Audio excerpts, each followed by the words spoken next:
नमस्कार, मैं राम सिंह। नमस्कार, मैं ओंकार नाथ मिश्रा। नमस्कार, मैं मनोरमा मिश्रा। अच्छा, कांग्रेस की आज जो स्थिति है, इसको देखकर ओंकार जी ऐसा नहीं लगता कि ये किसी जो एक समय पर श्राप दिया था करपात्री महाराज ने, ये उसकी परिणति दिखती है? ऐसा नहीं लगता आपको? बिल्कुल ठीक कहा आपने। वो तपस्वी ऋषि मुनि थे और जिनका श्रीमती इंदिरा गांधी बहुत विश्वास रखती थी उन पे। उनको आश्वासन दिया था कि मैं अगर जीत के आई तो गौ हत्या पे कानून लाऊंगी, और जब वो जीत करके आ गई तो उन्होंने फिर टाल मटोल करना शुरू किया। अंत में जब महाराज जी, करपात्री महाराज जी को ये लगा कि ये विमुख हो रही हैं अपनी वचन से, तब उन्होंने आंदोलन शुरू किया। और आंदोलन के बाद जब सभी लोग, सारे महापुरुष, देश के सभी साधु संत, इवन आपके नागा साधु और क्या नाम है अपने ये सिख संप्रदाय के, सभी नाथ संप्रदाय के, सभी संप्रदायों के साधु संत इकट्ठे हुए थे इस मुद्दे पे कि गौ हत्या तो हिंदुस्तान में होनी ही नहीं चाहिए, तो पाप है।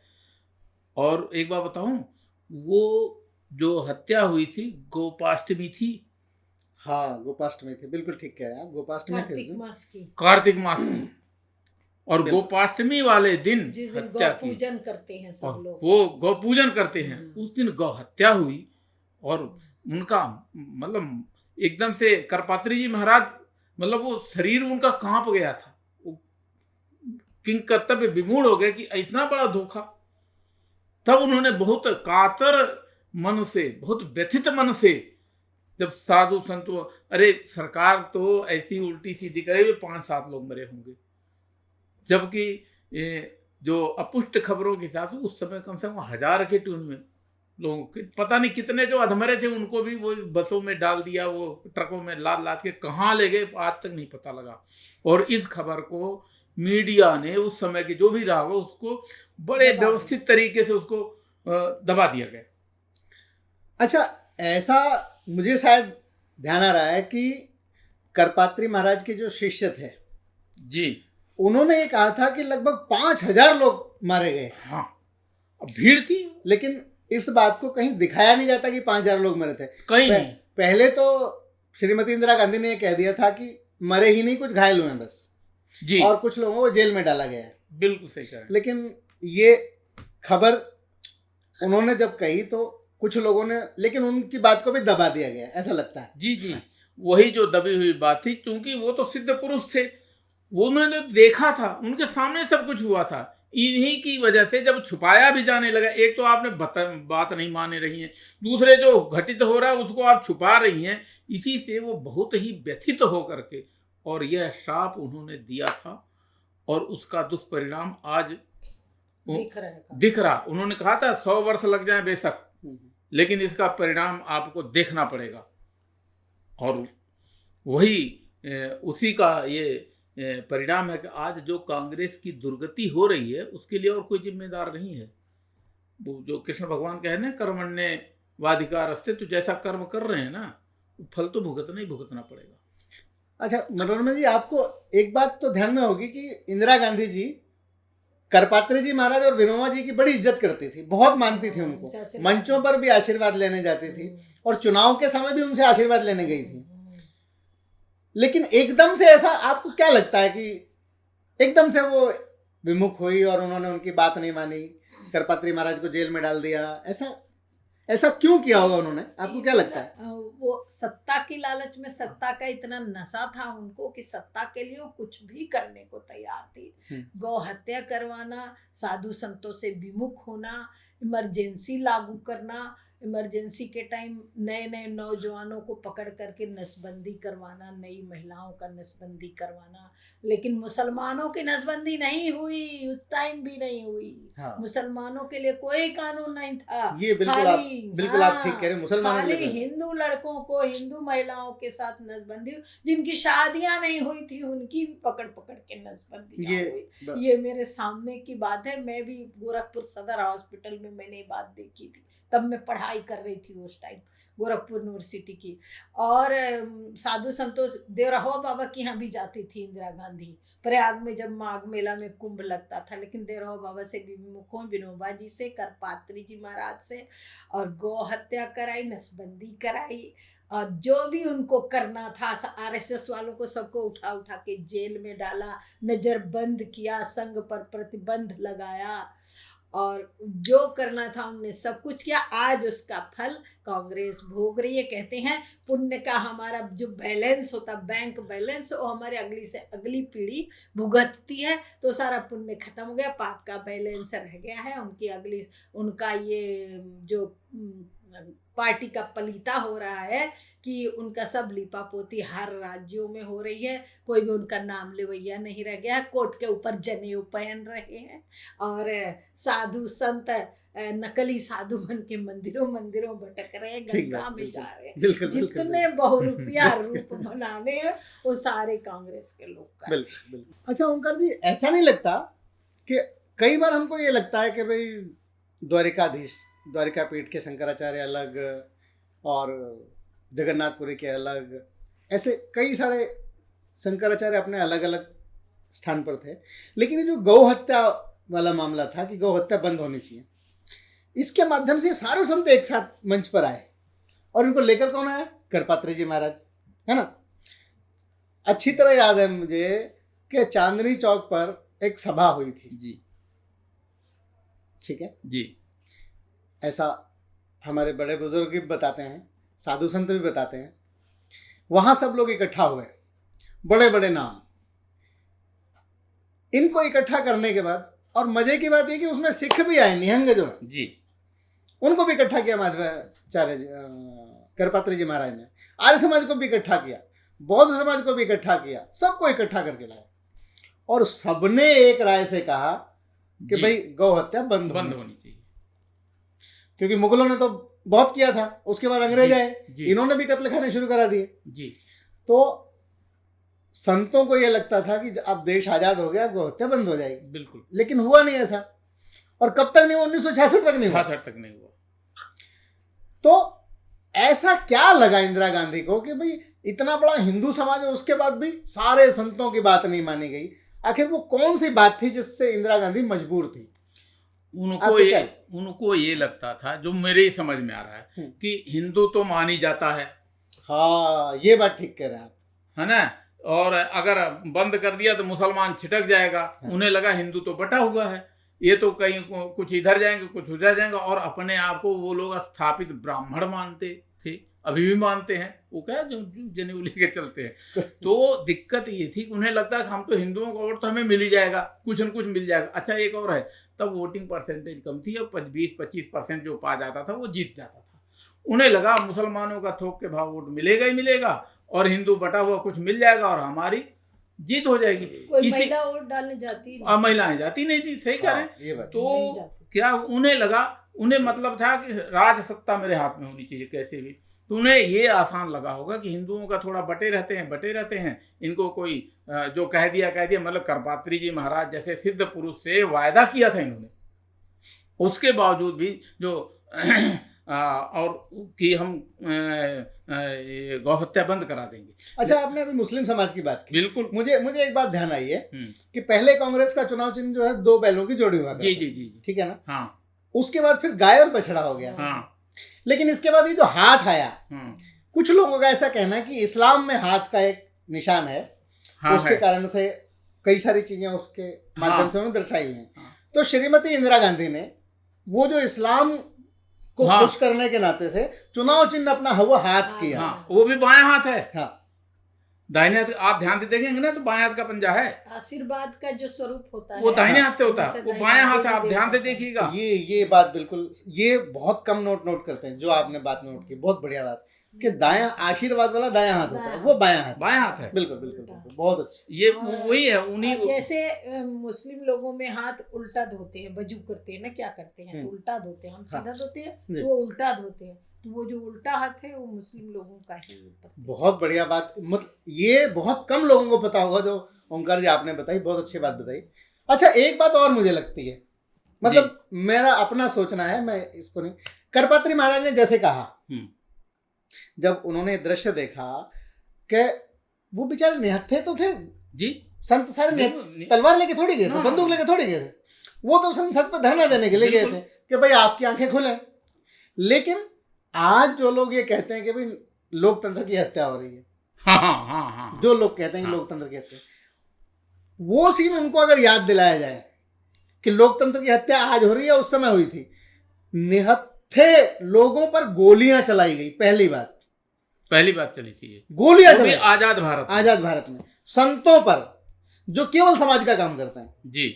और उसके बाद उससे भी विभत्स कार्य क्या किया इन्होंने, ट्रकों में सब लोगों को भरा, जो मर गए थे उनको भी वैसी ट्रकों में डाला, जो मरे थे उनको भी, जो चोटिल थे उनको भी ट्रकों में डाला, और जो ठीक ठाक थे उनको भी। और देखने में ये आया उस समय कि जो लोग मर गए थे वो तो ठीक है, जो अधमरे थे वो भी ट्रक में जब भरने लगे तो उनकी हत्या हुई, वहां तो मृत्यु हुई उनकी। अजीब।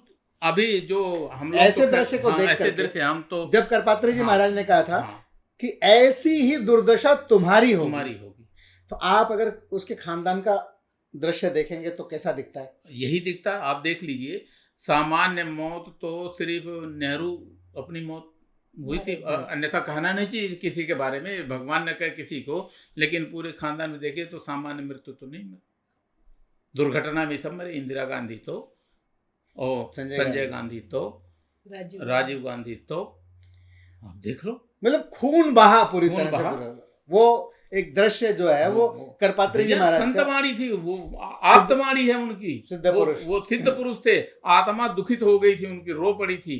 कैसे कैसे साबे जो साधु संत जितने मठाधीश होते, सबके अपने अपने विचारधाराएं होती। करपात्री जी का नाम ही इसी पर पड़ा था, एक हाथ में पात्र लेकर कर को ही पात्र बना लेते थे, इसी पे भोजन करते थे। उस हाथ पाता। करपात्री जी महाराज इतने बड़े संत थे, पूरे भारत भर में प्रसिद्ध थे, और करपात्री जी इसीलिए नाम बड़ा था, उनके हाथ को ही पात्र बना लिया था। एक हथेली में जितना आता था भिक्षा का वही बस खा लेते थे, उससे ज्यादा कभी नहीं खाते थे। जब चलते थे, हम लोग के गांव में भी आए हैं, जब चलते थे तो इतनी भीड़ चलती थी उनके साथ हिंदू समाज की। एक सिद्ध पुरुष थे, और कहते हैं संसद पर 10 से 20 लाख लोग ऐसे गौ हत्या को लेकर के प्रदर्शन करने के लिए गए थे। महिलाएं भी थी इतनी ज्यादा के जम्मू कश्मीर से लेके केरल तक के लोग वहां पहुंचे, और उस टाइम ऐसी लोकतंत्र की हत्या हुई। ये आज तक के इतिहास में कभी ऐसा नहीं हुआ जो हुआ था इंदिरा गांधी के टाइम। शहीद होना और जान चली जाना दोनों में अंतर है। भगत सिंह शहीद हुए थे, चंद्रशेखर आजाद शहीद हुए थे। इनमें से ये जो तथाकथित जो भोग रहे हैं, कौन की सारे जेल में ठुसे गए थे, जो हमारे क्रांतिकारी थे, इनको तो एक डंडी ना लगी कहीं। कौन सी जेल में कितने दिन बंद थे भैया, कोई बताएगा जरा? तो इसलिए ये जो शहीद होना, ये शहीद होना, वो शहीद तो हुए थे हमारे जो क्रांतिकारी थे, वो अपने जीवन की आहुति चढ़ा दी। बिल्कुल, ये तो अपने आप मरे हैं या अपने अपने कर्मों से मरे हैं। अच्छा, ये जो कहते हैं शहीद हुए, बिल्कुल बिल्कुल ठीक कहते हैं, मेरा अपना मानना है, बिल्कुल ठीक कहते हैं। क्योंकि शहीद जो है वो वास्तव में इस्लाम का शब्द है, शहीद। और शहीद का अर्थ होता है कि हम इस्लाम के लिए लड़ते हुए, जिहाद करते हुए मरे। जब मरते हैं तो वो शहीद कहलाते हैं। हमारे यहाँ बलिदान कहते हैं उसको, हुतात्म कहते हैं उसको, या वीरगति, वीरगति कहते हैं उसको, ठीक है ना जी। तो इसलिए अगर वो शहीद कहते हैं तो वो अपने अर्थों में बिल्कुल ठीक कहते हैं। तो वो शहीद ही हुए एक तरह से, चाहे वो राजीव गांधी रहे हों, चाहे श्रीमती इंदिरा गांधी रही हों, चाहे संजय गांधी रहे हों, ये सब शहीद ही हुए हैं, इसमें कोई दो राय नहीं है। क्योंकि इन सब ने केवल इस्लाम के लिए काम किया है और हमेशा नाराज किया है हिंदू समाज को। इस्लाम के बच्चे थे तो इस्लाम के लिए काम नहीं, हाँ, इस्लाम के लिए काम किया इन्होंने। इस्लाम के बच्चे थे वो, इसलिए औलाद तो ये इस्लाम के थे वो लोग। इसलिए बहुत कम लोग इस बात को जानते हैं कि इस्लाम के नाम पर पूरा परिवार इस्लाम के नाम पर चला। इंदिरा गांधी का निकाह हुआ फिरोज खान से, सोनिया गांधी का निकाह हुआ, दोनों का निकाह नामा और निकाह की तस्वीरें हैं। इसलिए मेरा ये मानना है कि इन्होंने सारी जिंदगी इस्लाम के लिए किया है, आज भी कर रहे हैं। अभी पीछे आपने देखा होगा पिछले चुनाव। मैं एक बात कहना चाहूंगी, मेरे बाबा कहते थे जब इंदिरा गांधी विदेश से लौटी फिरोज खान को लेकर के, तो नेहरू जी बहुत नाराज हुए। वो नहीं चाहते थे कि फिरोज खान से शादी हो जी। लेकिन महात्मा गांधी ने उस पर समझौता कराया और अपना गांधी नाम दिया, तभी से इन लोग का नाम गांधी पड़ा। बिल्कुल ठीक। इंदिरा गांधी की शादी के बाद वही उन्होंने अपना गांधी नाम दिया है इनको। तब इंदिरा गांधी कहीं जाने थी तो फिरोज से शादी कर, तो मुस्लिम तो हो ही गई जब शादी कर दी मुसलमान से, और ये बच्चे भी उनके तो मुसलमान ही तो ये काम तो इस्लाम के लिए ही न करेंगे। जिनकी जो औलाद होगी तो हिंदू के लिए कैसे काम करेंगे। करपात्री महाराज जी ने जो शब्द कहे थे संसद के सामने जी, तो ये जो इतना बड़ा श्राप एक तरह से दिया उन्होंने, है ना जी, और इस श्राप की परिणति पूरे परिवार पर पड़ी। पढ़नी ही थी। वो सिद्ध पुरुष थे, उनकी वाणी मतलब पूरा समाज उनके एक आवाज पे चल देता था। गांव में आते थे पूरे सब लोग, अपना कारोबार छोड़ के उनके पीछे, उनके चरण रज लेने के लिए टूट पड़ते थे। ऐसे सिद्ध पुरुष करपात्री जी, जो अभी ये कह रही थी मनोरमा जी की, वो उनका कर ही पात्र था। जो कर में आ गया वही ले लिया, वही भोजन लिया, उसी से वो अपना उतनी भिक्षा लेते थे। अच्छा, वो श्राप उस समय जिन्होंने दिया, हाँ, ऐसा कहते हैं कि उस समय वो लाशें उठा रहे थे जी, और वो रो रहे थे। तो रोते रोते उस संसद भवन के सामने उन्होंने श्राप दिया। रोते रोते उनकी आत्मा विदीर्ण हो चुकी थी, बड़े क्षुब्ध आत्मा से दिया। तो वो जो सिद्ध पुरुष, वो उतना व्यथित हो करके जब करेगा, मन इतना दुखी रहेगा, तो उसकी आत्मा से जो वाणी निकलेगी उतने सिद्ध पुरुष की, वो तो सिद्ध होना ही होना था। और वही कारण है कि सबकी मति भ्रम हुई पड़ी है, पूरे खानदान की। एक श्लोक है मति भ्रम पे, एकम विसरतो हंति शस्त्रेणैकश्च वध्यते स राष्ट्रम स प्रजा हंति राजानम मंत्र विप्लव।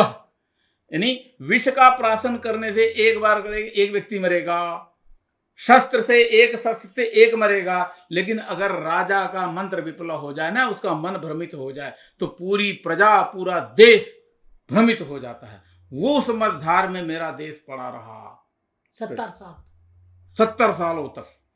मति भ्रम था क्या? हिंदू तो एक हो ही नहीं सकता, मेंढक तोलना हिंदू इकट्ठा करना बराबर है।